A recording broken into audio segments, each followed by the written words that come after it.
मेरे प्रिय दोस्तों, यह एक लेखक के द्वारा लिखी गई एक काल्पनिक कहानी है। इसे आपके मनोरंजन के लिए बनाया गया है। एपिसोड 16। जब शौर्य ने देखा कि रागिनी और दुष्यंत उसी का इंतजार कर रहे हैं तो वो रुक गया और उनको देखने लगा। तभी रागिनी बोली, मुझे यकीन नहीं होता, पहले तुम एक नालायक नकारा थे, लेकिन अब एक गुंडे और खूनी भी बन गए हो मुझे।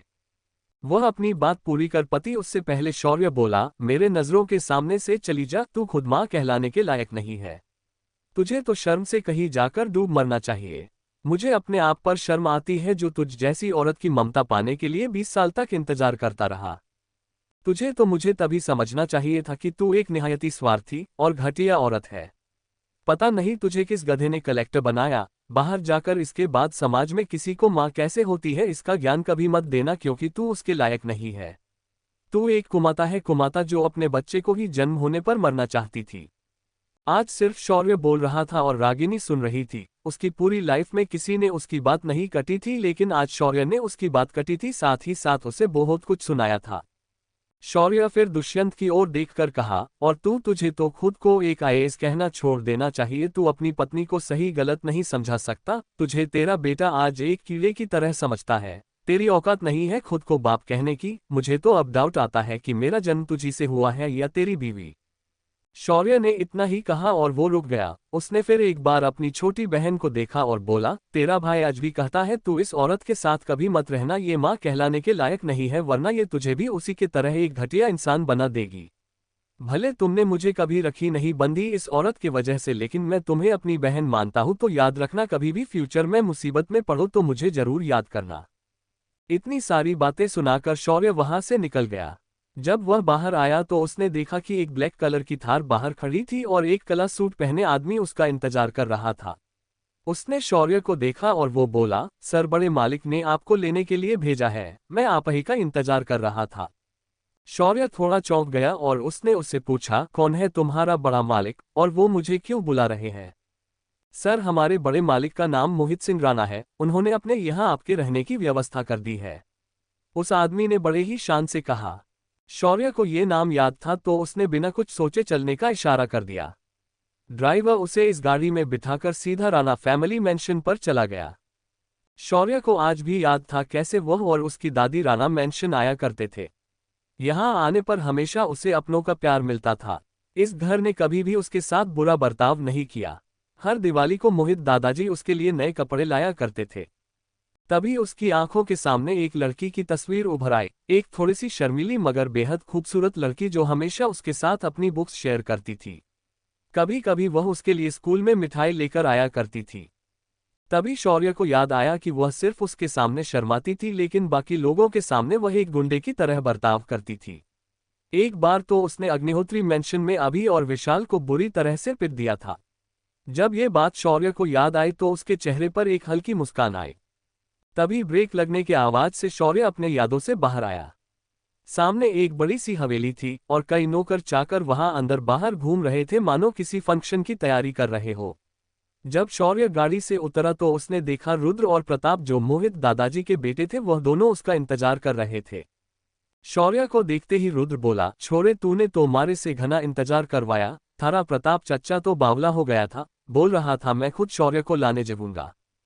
शौर्य ने बड़ी ही विनम्रता से हाथ जोड़कर कहा, अंकल, मैं आपसे माफी चाहूंगा इंतजार करवाने के लिए, थोड़ा पुराना हिसाब ले रहा था, उनसे तो देर हो गई। तभी प्रताप बोला, हाँ भाई, महारे को पता लाग्यो से को तू कौन सा हिसाब ले रिया था। तूने तो 2 हाथ और 2 पैर लिए, साथ ही एक लड़की को ऊपर पहुंचा दिया। इसके बाद माँ बाबा की सारी प्रॉपर्टी उस बुढ़े से अपने नाम करवा ली। तू तो हमसे भी बड़ा दबंग बन गया है। ऐसा क्या हुआ था तेरे साथ कि तू इतना बदल गया? आप भी अंकल मेरी हर बात की खबर रखते हो। हाँ, ऐसा कुछ हुआ वहां पर, चिंता ना करो, वो अग्निहोत्री इसके बाद मेरे रास्ते कभी नहीं आएंगे। शौर्य ने उन्हें भरोसा देते हुए कहा। राणा फैमिली एक शूरवीर योद्धाओं की फैमिली थी, उनके लिए मारना काटना कोई बड़ी बात नहीं थी। तभी अंदर से निर्मल आंटी की आवाज आई, जो हाथ में एक पूजा का थाल लेकर आ रही थी। शौर्य, तुम तो काफी बदल गए हो, तुम अब पहले से ज्यादा हैंडसम लग रहे हो। उन्होंने शौर्य का तिलक किया और आरती उतारी, फिर उसे अंदर लेकर गए। निर्मल आंटी रुद्र अंकल की पत्नी थी। उन्हें 2 बेटे थे और दोनों आर्मी में ऑफिसर थे। तभी एक और खूबसूरत महिला बाहर आए और बोली, तुम कितना सुख गए हो। उन अग्निहोत्रियों ने तो हद पार कर दी है, उन्हें तो मैं गोलियों से भून दूंगी, इतने छेद करूंगी कि साले घर में चन्नी की जगह अपनी बॉडी यूज करेंगे। ये थी सुहानी आंटी, जो एक पुलिस ऑफिसर थी। तभी शौर्य ने झुककर उनके पैर छुए, साथ ही बाकी लोगों के भी पैर छुए और आशीर्वाद लिया। सभी बातें करते करते अंदर आए तो देखा एक बूढ़ा आदमी सोफे पर बैठकर हुक्का पी रहा था। ये थे Mohit Singh Rana, ex major general of Indian army. उन्होंने कारगिल और 72 के जंग में दुश्मनों को दांतों तले चने चबवाए थे। दादाजी को देखते ही शौर्य बहुत खुश हुआ और दौड़कर जाकर उनके गले लग गया। दादाजी ने भी शौर्य के सिर पर हाथ फेरते हुए उससे आशीर्वाद दिया। फिर सारे परिवार वाले शौर्य के आसपास जमा हो गए। आखिर राणा फैमिली शौर्य को इतना दुलार क्यों कर रही थी? क्या वे कुछ छुपा रहे थे? क्या रखा है शौर्य के लिए आने वाले समय में? क्या नियति आज कुछ अजीब खेल खेलेगी? एपिसोड 17। आज राणा मैंशन में बहुत खुशी का दिन था। आखिर शौर्य, जिसे सबने मरा हुआ घोषित कर दिया था, वह वापस आ गया था। तभी प्रताप ने शौर्य से पूछा, शौर्य अब हमें सच बताओ, असल में तुम समुद्र में कूदे क्यों थे और तुम उसके बाद कहाँ गए थे? तुमने हम क्यों नहीं बताया? जब शौर्य ने ये सब सुना तो उसने एक गहरी सांस ली और बोला, अंकल आपको तो पता है वे लोग मुझसे कितनी नफरत करते हैं। उस दिन भी ऐसा ही कुछ हुआ था, अभी ने मुझे उस रात फंसाया। और शौर्य ने उस बात की पूरी घटना सुना दी। तभी वह कुछ सोचकर रुक गया। उसने अपने मन में सोचा, 1 मिनट में तो डायमेंशन में पिछले 3 महीनों तक रुका था, तो ये लोग सिर्फ 15 दिन क्यों बोल रहे हैं? क्या दोनों जगह समय अलग चलता है? सिस्टम, क्या तुम कुछ जानती हो? सिस्टम जो इंटरनेट से कई सारी जानकारी कलेक्ट कर रही थी, उसने शौर्य को कोई जवाब नहीं दिया। तभी उस तलवार की आत्मा को आवाज आई, मास्टर दीदी अभी बिजी है, मैं आपके सालों के जवाब देती हूँ। असल में उस जगह समय अलग तरह से चलता है। यहाँ के 2 हफ्ते अंदर 3 महीनों के समान होते हैं। ओह तो ऐसा है, अब मैं समझा ये सारा कंफ्यूजन क्यों हो रहा है। थैंक यू मेरे दोस्त, मैं तुम्हें एक बेस्ट नाम दूंगा और बहुत सारी चॉकलेट्स भी दूंगा। शौर्य ने बात को समझकर उसे एक प्रोमिस कर दिया। फिर राणा परिवार को तरफ देखकर शौर्य बोला, दरअसल मैं समुद्र में कूदने नहीं गया था, मैं तो तट पर खड़ा था और अपने अंदर मचल रहे विचारों को भूलने की कोशिश कर रहा था। लेकिन गलती से मेरा फोन मेरे हाथ से गिर गया, मैं उसे पकड़ने के लिए कूद गया था। मुझे जब फोन नहीं मिला तो मैं बाहर आने लगा, लेकिन मेरी सांस फूल गई तो मैं पानी में ही बेहोश हो गया था। लेकिन जब मेरी आंख खुली मुझे कुछ मछुआरों ने बचा लिया था। वे मुझे अपने साथ उनके शहर ले गए थे। मैं वहां उनके साथ पिछले 2 हफ्तों से रह रहा था और जब एक टेम्पो ये यहाँ आ रहा था तो मुझे उन्होंने ये छोड़ दिया। शौर्य ने अभी तक का घटनाक्रम एकदम सच्चाई के साथ कह दिया। सभी को शौर्य की बात एकदम सच लगी। तभी मोहित दादाजी बोले, शौर्य अब तुम यहाँ आ गए हो तो तुम अब हमारे साथ ही रह जाओ, तुम्हें उनके पास जाने की जरूरत नहीं है। शौर्य ने ये सुनकर सिर्फ हमें अपनी गर्दन हिलाए और कुछ नहीं बोला। कुछ देर तक इधर उधर की बातें करने के बाद दादाजी ने पूछा, शौर्य अब नौकरी के बारे में क्या सोचा है? दादाजी दरअसल मैं एक बिजनेस करना चाहता हूँ, मैं एक एंटीक शॉप खोलना चाहता हूँ। मेरे पास लागत की सारी रकम है, बस जल्द से जल्द मैं ये काम शुरू करना चाहता हूँ। अरे ये तो बहुत बढ़िया बात है, हमारी कंपनी भी इस सेक्टर में डील करती है और खास बात तो यह है कि इसे तुम्हारी दोस्त आर्या इसे संभालती है। जब दादाजी ने आर्या का नाम लिया तो शौर्य थोड़ा खुश हुआ, लेकिन अपने भाव चेहरे पर आने नहीं दिए। हाँ, आर्या, जिसकी याद शौर्य को थोड़ी देर पहले आई थी। शौर्य ने फिर पूछा, ये तो बहुत बढ़िया बात है दादाजी, मैं भविष्य में उससे कुछ सलाह ले सकता हूँ? वैसे दादाजी मैं जब से यहाँ आया हूँ वह मुझे नहीं दिखी, कहाँ है वो? दादाजी बोले, अरे जरा सब्र करो, वो भी आती ही होगी, आज वह एक एंटीक के नीलामी में गई है, वह अभी वापस आती ही होंगी। तभी दादाजी बोले, शौर्य मेरे साथ मेरे स्टडी रूम में चलो, मुझे तुम्हें कुछ देना है। ये तुम्हारी दादी ने मुझे तुम्हें देने के लिए कहा था। इतना कहकर दादाजी उठकर अपनी स्टडी की तरफ चलने लगे। रुद्र और बाकी परिवार तो कब का अपने कामों में व्यस्त हो चुका था। शौर्य और मोहित दादाजी उनकी स्टडी में चले गए। अंदर जाते ही एक पुरानी बंद किताब के अंदर से एक एनवेल्प निकालकर दादाजी ने शौर्य को दिया। शौर्य ने उस एनवेल्प को ध्यान से खोला तो पाया कि उसमें एक लेटर था। इसे देखकर शौर्य तुरंत समझ गया कि यह लेटर उसी की दादी द्वारा लिखा गया है। लेटर को शौर्य ने ध्यान से पकड़ा और उसे पढ़ने लगा। जैसे जैसे वह पढ़ रहा था उसके चेहरे के भाव बार बार बदल रहे थे। ऐसा क्या लिखा था उस लेटर में? उस लेटर में शौर्य के दादी ने शौर्य से एक वादा लिया था, वादा वह भी शादी करने का, वो भी उस लड़की के साथ जिसे उसकी दादी ने पसंद किया था। शौर्य ने लेटर पूरा पढ़ा तब उसके आंखों में हल्के आंसू छलक रहे थे। उसने एक गहरी सांस ली और दादाजी से बोला, दादाजी क्या इसमें जो कहा गया है वह सच है? आपको भी पता है कि मैं इस लायक नहीं हूं कि मैं आर्या से शादी करूं, मेरी और आर्या की दुनिया अलग है। दादाजी थोड़ा मायूस होकर बोले, शौर्य हमें आर्या के लिए एक ऐसा लड़का चाहिए जो उसे हमेशा खुश रखे, जिसके सामने आर्या अपना दिल खोलकर रख सके, और मेरे हिसाब से तुम सही लड़के हो उसके लिए। तुम्हें तो पता है उसका गुस्सा और तेवर कितने खतरनाक है। शौर्य ने जब ये सुना तो वह समझ गया कि राणा फैमिली एक धरजमाई ढूंढ रही है जो उनके बेटी का गुस्सा और तेवर सह सके, और इसके लिए शौर्य से अच्छा बकरा कौन हो सकता है। लेकिन शौर्य जो अब पुराना शौर्य नहीं रहा, कैसे इसमें फंसेगा? तभी एक नौकर ने आकर बताया कि सारी तैयारियां हो चुकी है और छोटी मालकिन भी आ चुकी है। दादाजी मुस्कुराए और तुरंत शौर्य को लेकर नीचे आए। कुछ देर बाद सभी फैमिली मेंबर्स भी अपने सारे काम निपटाकर हॉल में आ गए थे। तभी शौर्य ने देखा कि एक परछाई सीढ़ियों के पास खड़ी है। शौर्य ने उसे ध्यान से देखा। उसने एक सफेद रंग का डिजाइनर वन पीस ड्रेस पहना था। उसने अपने बाल एक चोटी में पिरो दिए थे और उस छोटी को अपने राइट साइड के कंधे पर नीचे छोड़ दिया था। उसकी बड़ी बड़ी भूरी आंखें झुंबर की रोशनी में एक क्रिस्टल की तरह चमक रही थी। उसके गुलाबी ओंठ और उसके नीचे एक काला तिल दिल में हलचल पैदा करने के लिए काफी थे। उसका गोरा रंग उसके ड्रेस को अधिक कॉम्प्लीमेंट कर रहा था। उसके ड्रेस पर सुनहरे धागों से कारीगरी की गई थी। वह इस तरह तैयार हुई थी मानो आज किसी के शादी में आए हो। तभी शौर्य ने सबको देखा तो वे भी ऐसे ही तैयार हुए थे, तो शौर्य को ये सब अजीब लगा। तभी वह लड़की नीचे आए और उसने शौर्य को एक नज़र ऊपर से नीचे तक देखा और उसका चेहरा उतर गया। शौर्य ने देखा कि वह इस बात से बिल्कुल खुश नहीं थी। एपिसोड 18। शौर्य ने जब उसकी आंखें देखी तो उसकी नज़रों में अब शौर्य के लिए वह अपनापन नहीं था। आज वह उसे एकदम तुच्छ नज़रों से अपमान भरी भावना से देख रही थी, मानो वह कह रही हो तुम्हारी औकात मेरे आगे कुछ नहीं। शौर्य जो ये समझ गया उसने भी फिर कुछ पूछना सही नहीं समझा और अपनी जगह पर वैसे ही खड़ा हुआ। दादाजी ने ये देखा तो वो आर्या से बोले, बेटा यहाँ आओ, ये देखो तुम्हारा बचपन का दोस्त तुमसे मिलने आया है। जी दादाजी, ऐसा बोलकर आर्या शौर्य पास आए और एकदम ठंडेपन से उसे हाथ मिलाया तो तुरंत शौर्य ने अकड़कर अपने हाथ जोड़कर उसे नमस्कार किया। ये देख आर्या पहले थोड़ा चौंक गई, फिर उसने भी उसे अपना हाथ पीछे लेकर नमस्कार किया। राणा फैमिली के सभी लोगों ने देखा कि कैसे इन दोनों ने एक दूसरे को ग्रीट किया, लेकिन कोई कुछ नहीं बोला। तभी दादाजी बोले, आज परिवार के सभी लोग यहाँ मौजूद हैं तो मैं आपको ये बताना चाहूंगा कि आज मैं एक खुशखबरी आपको देना चाहता हूँ। खुशखबरी यह है कि मैं अपनी पोती आर्या की आज सगाई करने जा रहा हूँ, वो भी शौर्य के साथ। मुझे लगता है आपको इससे कोई आपत्ति नहीं है। जब ये शौर्य ने सुना तो वो खुद शौक रह गया और बड़बड़ाया, ये कुछ ज्यादा जल्दी नहीं हो रहा है? उसकी यह बात सबको सुनाई दी। तभी दादाजी उससे बोले, बेटा शादी तो आज न तो कल होने वाली थी, तुम्हें यह अब पता चल चुका है तो सगाई करने में क्या हर्ज है? शौर्य इस बात पर कुछ नहीं बोल पाया। उसके दादी ने उसे वचनबद्ध कर दिया था।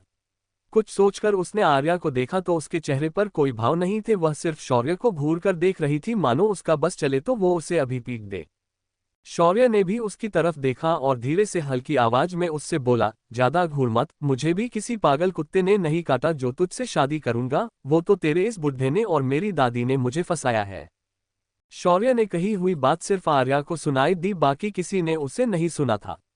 लेकिन ये बात बारूद के ढेर में माचिस की तीली की तरह थी।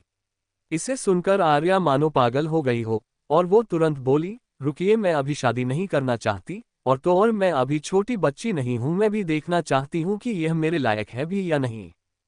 तभी दादाजी बोले, तुम्हारे पास तो पूरी जिंदगी पड़ी है इसे जांचने के लिए, अब मेरी बात को मानकर यह सगाई की रस्म पूरी करो। आर्या ने कुछ सोचा और अपना सिर हाँ में हिला दिया। तभी दरवाजे पर किसी की आवाज आए, अरे भाई, आज तो कोई फंक्शन हो रहा है क्या यहाँ? मुझे नहीं बताया। आर्या, तुम मुझे कैसे भूल सकती हो? ये था किरण भंडारी जो आर्या के साथ उसका बिजनेस पार्टनर था। वह पिछले 2 सालों से आर्या के पीछे पड़ा है, लेकिन आर्या उसे कभी घास नहीं डालती। वह भी राणा फैमिली की तरह एक बड़ी फैमिली से आता है। जब किरण अंदर आया और सबको देखा तो पहले वो खुश हुआ, लेकिन जब उसने शौर्य को देखा तो वो तुरंत बोला, अरे शौर्य साहब, आप तो जिंदा हैं, मुझे लगा घर से बाहर निकलने पर आपने सच में खुद को खत्म कर दिया होगा। शौर्य ने जब ये सुना तो उसने उसकी आवाज में अपने लिए एक घृणा महसूस की। फिर भी शौर्य ने जवाब दिया, हमारी कहा किस्मत इतनी अच्छी है कि हमें मौत इतनी जल्दी आ जाए, लेकिन शौर्य आगे कुछ बोल पता तभी आर्या बोली, किरण तुम यहाँ क्या कर रहे हो इस वक्त, तुम मुझे ऑफिस में मिल सकते थे ना, अब बोलो क्या काम है, अगर कुछ काम नहीं तो तुम वापस जा सकते हो। तभी दादाजी बोले, किरण बेटा आओ, आज आर्या की सगाई हो रही है शौर्य के साथ, तुम भी हमारे खुशियों में शामिल हो सकते हो। जब किरण ने ये सुना तो उसका चेहरा उतर गया, उसने अपने ओंठ भींच लिए, फिर एक गहरी सांस लेकर खुद को शांत करके बोला, अरे वाह, ये तो बड़ी खुशी की बात है, वैसे भी आपको एक अच्छा रेडीमेड घर जमाए मिल गया है। कांग्रेट्स आर्या, तुम्हारी चॉइस इतनी अच्छी होगी मुझे नहीं पता था। जब किरण ये कह रहा था तो उसके बातों में ताना साफ समझ में आ रहा था, तभी शौर्य उसको और मुड़ा और बोला, अबे ओ डेढ़ पसली, ज्यादा फड़फड़ा मत, रिश्ता हमारा हो रहा है, लेकिन तुझे क्यों तकलीफ हो रही है, क्या पेट खराब हुआ है क्या तेरा। जब सब ने शौर्य के मुंह से ऐसी भाषा सुनी तो सब हैरान हो गए, अभी तक जो सबको हाजी हाजी कर बात कर रहा था अचानक इतना कैसे बदल गया, और तो और वो जो बोलने का अंदाज एकदम गुंडे जैसा क्यों लग रहा है। जब किरण ने यह बात सुनी तो वो और गुस्सा हो गया और आर्या की तरफ देखकर बोला, तो यह है तुम्हारी चॉइस, देखो इसे ये बात किस तरह कर रहा है, ये बिल्कुल बिगड़ा हुआ और निहायती गुंडा है, तुमने भी सुना ना ये किस भाषा में बात कर रहा है। मैं अभी भी कहता हूँ तुम्हें मुझसे अच्छा पति नहीं मिलेगा, अभी भी वक्त है, तुम सिर्फ हाँ कह दो, बाकी सब मैं संभाल लूंगा। उद्धरण चिन्ह। आज पूरे राणा फैमिली के सामने किरण आर्या को ऐसी बातें बोल रहा था जिसे सब सुनकर हैरान रह गए, दादाजी भी कुछ नहीं बोल पा रहे थे। तभी शौर्य किरण के पास आया और उसने एक हाथ से किरण को गले से पकड़कर हवा में उठा लिया और बोला, तूने अभी मुझे क्या बोला, मैं एक गुंडा हूँ, तूने कभी किसी गुंडे को देखा है, कभी उसकी मार खाई है। वो मेरी तरह नहीं होते, वो सिर्फ किसी के कुत्ते होते हैं और दूसरों के इशारों पर काम करते हैं, लेकिन मैं एक शेर हूं जो किसी के आगे दुम नहीं हिलाता, और मैं जब मारता हूं ना तो जिंदगी भर अपाहिज बनाता हूं। फिर शौर्य ने आर्या के आंखों में देखा और अपने दूसरे हाथ से किरण का हाथ पकड़ा और जोर से मरोड़ दिया। हड्डियां चूर होने की साफ आवाज सभी को सुनाई दी। उसी के साथ किरण के मुंह से चीख निकली। तभी शौर्य ने सबके सामने जोर से कहा, जिंदगी में इसके बाद आर्या के आसपास भी मत आना, आज तो सिर्फ हाथ गया है, अगली बार गर्दन चली जाएगी। इतना कहकर उसे कचरे की तरह दरवाजे के बाहर उछल दिया। किरण सीधा जाकर बाहर की दीवार पर टकराया और उसकी कुछ और हड्डियां टूट गई। तभी शौर्य ने राणा फैमिली को देखकर कहा, आप सभी ने अब तक मेरी एक साइड देखी है, मेरी दूसरी साइड कुछ ज्यादा ही खतरनाक है। अगर आपको लगता है कि मैं अभी भी इस लड़की के काबिल हूं तो मैं शादी के लिए तैयार हूं, क्योंकि मैं अपनी वजह से किसकी जिंदगी बर्बाद नहीं करना चाहता। तभी इतनी देर से चुप खड़ी आर्या बोली, मैं इस शादी के लिए तैयार हूं। एपिसोड 19। राणा मैंशन में शौर्य और आर्या की सगाई हो रही थी और घर के बाहर एक आदमी बेहोश होकर पड़ा था। तभी उसके कानों पर एक आवाज सुनाई दी और उसके शरीर से कुछ टूटने की आवाज सुनाई दी। ये उसका दिल था जो अभी आर्या की आवाज सुनकर टूटा था, और ये आदमी किरण भंडारी था जिसे शौर्य ने पीट दिया था। जब सभी ने आर्या की हाँ सुनी तो सब हैरान होकर आर्या को देखने लगे। तभी आर्या आगे बोली, लेकिन मेरी एक शर्त है, शौर्य को हमारी शादी तक मेरी कंपनी में सबसे लोएस्ट लेवल एम्प्लॉय से लेकर सबसे ऊंची पोस्ट तक पहुंचना होगा। सब ने फिर शौर्य की तरफ देखा तो शौर्य ने हल्के से मुस्कुराते हुए कहा, मुझे ये शर्त मंजूर नहीं, पर हाँ मैं अपनी एक कंपनी शुरू करने वाला हूँ, और मैं वादा करता हूँ कि अगले 1 साल में मैं अपनी कंपनी तुम्हारी कंपनी से बड़ी कंपनी बनाकर दिखाऊंगा। अगर मेरा चैलेंज मंजूर है तो मैं भी शादी करूंगा, वरना वैसे तो मेरी कोई इच्छा नहीं तुम्हारे साथ शादी करने में। जब शौर्य की बात सभी ने सुनी तो तभी रुद्र अंकल बोले, छोरे तूने तो महारा दिल जीत लिया, तू तो असली मर्द है जो खुद को साबित करेगा। तभी दादाजी बोले, ये बात तुमने सही कही है, शाबाश बेटा, तुम्हें जितना इन्वेस्टमेंट चाहिए उतना मैं तुम्हें दूंगा। तभी प्रताप अंकल ने कहा, शौर्य तू तो बड़ा खिलाड़ी है, तूने आर्या को चैलेंज किया है, उसकी कंपनी पहले से ही करोड़ों की कंपनी है, अगर तुम उसे हरा पाए तो मैं तुम्हें वादा देता हूं कि उसका हाथ तुम्हारे हाथ में खुशी खुशी दे दूंगा। तभी शौर्य ने कहा, आप सभी का धन्यवाद, मैं आपको प्रोमिस करता हूं कि मैं अपनी कंपनी को आर्या की कंपनी से बड़ी कंपनी बनाकर दिखाऊंगा, बस मुझे आपका आशीर्वाद दीजिए, मुझे आपकी इन्वेस्टमेंट की जरूरत नहीं है। इतना कहकर शौर्य ने आर्या को देखा और पूछा, तो बोलो तुम क्या कहती हो। आर्या ने कुछ सोचा और बोली, ठीक है, लेकिन तुम कभी भी हमारे परिवार का नाम इस्तेमाल नहीं करोगे। शौर्य ने अपने कंधे उचकाकर कहा, ठीक है, मुझे भी उसकी जरूरत नहीं पड़ने वाली। तभी दादाजी सिचुएशन को संभालते हुए बोले, अगर तुम दोनों इस बात पर एग्री करते हो तो सगाई की रस्म पूरी की जाए। प्रताप अंगूठी लेकर आओ। तभी प्रताप ने 2 अंगूठी के छोटे बॉक्स लाए और दोनों के हाथ में एक एक दे दिया। तभी शौर्य ने अपनी जेब में हाथ डालकर एक सुनहरी रत्नजड़ित अंगूठी निकाली और बोला, अंकल मेरे पास यह एक एंटीक अंगूठी है जो मैं आज इसे आर्या को पहनना चाहता हूँ। सभी ने शौर्य के हाथ में जो अंगूठी थी उसे ध्यान से देखा। वह बेहद खूबसूरत और प्राचीन डिजाइन से बनी हुई थी। उसमें लगा हुआ लाल रत्न ब्लड जेड था। तभी आर्या बोली, ये तो रिंग ऑफ ब्लड का मिसिंग कलेक्शन है। इसकी मेल रिंग लास्ट ईयर एक ऑक्शन में 300 करोड़ में बिकी थी। शौर्य ने तो इसे ऐसे ही अपनी स्टोरेज के खजाने से निकाला था क्योंकि उसके पास बाकी अंगूठियां मर्दों की थी। अब मन ही मन वह पछता रहा था। उसके 300 करोड़ आज उसकी आंखों के सामने किसी और की अमानत बनने जा रहे थे। फिर भी अपने दुख को छिपाते हुए शौर्य मुस्कुराया। तभी आर्या ने उसे अंगूठी पहनाई और अपनी अंगूठी पहनाए जाने का इंतजार कर रही थी। शौर्य ने भी नकली मुस्कुराहट के साथ आर्या को अंगूठी पहनाई। उसके बाद पूरी फैमिली ने बैठकर डिनर किया। फिर डिनर के बाद शौर्य घर के पीछे जाने गार्डन में आया और इधर उधर देखने लगा। तभी उसे आर्या वहां खड़ी मिली। शौर्य तुरंत उसके पास गया और बोला, क्या बात है, मुझे तुमने अकेले यहाँ मिलने क्यों बुलाया? तभी आर्या बोली, तुमने वो अंगूठी कहाँ से पाए और तुमने पिछले सिर्फ 15 दिनों में ऐसा क्या किया कि तुम इतने बदल गए? और तुम ये गुंडे जैसी हरकतें और भाषा कब से बोलने लगे? तुम्हारे पास ये पैसा कहाँ से आने वाला है? क्या तुम कोई गलत काम तो नहीं कर रहे हो? आर्या ने मानो प्रश्नों से उस पर हमला कर दिया हो। शौर्य एकदम चकरा गया और बोला, तुम जरा रुकोगी भी? पहली बात तो मैं कोई गलत काम नहीं कर रहा हूँ। और ये रिंग मुझे एक साधु ने हिमाचल के जंगल में मुझे दी थी और कहा था कि मैं इसे अपने होने वाले पत्नी को पहनाऊं, लेकिन अब तुम्हारे साथ मेरी सगाई हो रही थी तो मैंने ये तुम्हें पहना दी। बात रही मेरे पैसों की तो मैं उसके बारे में ज्यादा नहीं बोल सकता। शौर्य ने सारी बात आर्या से कह दी। फिर कुछ सोचकर बोला, वैसे जब तुमने मुझे पहली बार देखा तो तुमने मेरे बारे में कुछ पूर्वाग्रह बनाया था। मैं तुम्हारे चेहरे से समझ गया था। क्या मैं जान सकता हूँ वह क्या था? जब आर्या ने ये सुना तो पहले वह थोड़ी हैरान हुई, फिर झिझकते हुए बोली, मेरी एक दोस्त ने बताया कि तुमने अपनी एक नौकरानी के साथ जबरदस्ती करने की कोशिश की थी, इसी वजह से तुम्हें अग्निहोत्री खानदान ने घर से बाहर निकल दिया था। शौर्य ने ये सुना तो वो आर्या की तरफ देखकर बोला, क्या तुम्हें लगता है मैं ऐसा कुछ करूंगा, वह भी उस नौकरानी के साथ? बताओ मुझे देखकर तुम्हें क्या लगता है? आर्या बोली, पहले तो मुझे भी यकीन नहीं हुआ, पर जब तुम्हारी बहन सिया ने भी इस बात की पुष्टि की तो मैंने उस पर यकीन किया। ओह, तो ये बात है, तो फिर ऐसा करो, मेरी बहन को अभी कॉल करो और उसे फिर से पूछो क्या ये सच था या नहीं। शौर्य ने आर्या से कहा। आर्या को ये बात कुछ समझ नहीं आई, फिर भी उसने सिया को कॉल लगा दी। कुछ रिंग जाने बाद सिया ने कॉल उठाया और बोली, हेलो आर्या दी, कैसी है आप? क्या हुआ इतनी रात को फोन किया आपने? तभी आर्या इधर से बोली, वैसे कोई खास बात नहीं थी, बस मैं ये पूछना चाहती थी कि क्या शौर्य सच में वो हरकत की थी।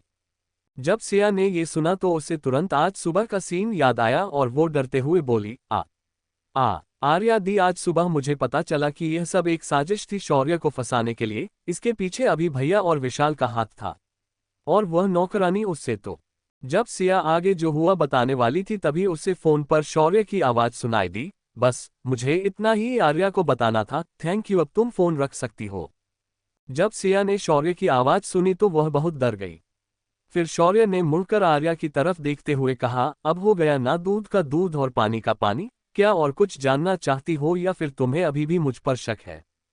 आर्या ने अपनी गर्दन ना में हिलाई। आज उसके सामने जो शौर्य खड़ा था वो बहुत डोमिनेटिंग था। उसकी आभा ही सामने वाले पर प्रेशर बनाने के लिए काफी थी। एपिसोड 20। सिया के साथ बात करने पर आर्या का सारा शक दूर हो चुका था और उसके सामने खड़ा शौर्य आर्या को बड़ा ही प्यारा लग रहा था।